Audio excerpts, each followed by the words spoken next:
everybody, welcome back to Skyway Classics YouTube channel. We're now going for a ride in our 1969 Chevy Camaro RS SS edition with the wonderful Cortez silver paint job with the vinyl top. Nice black interior. As you can see, we still have the stock style wheel, automatic horseshoe shifter.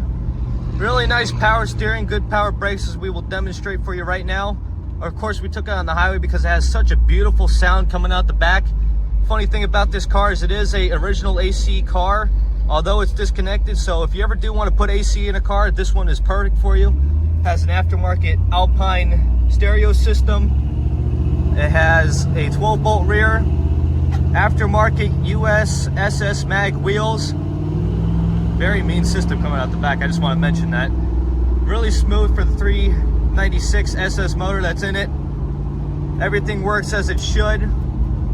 Of course, as we're going to demonstrate to you now, although the wheels look bigger in the picture, that does not make any whines or many misdemeanors that might turn you off about the car. But this one is just a complete beaut here we have at Skyway Classics. Anyway, we're going to get her turned around, put her on the lift. Stay tuned to see you underneath.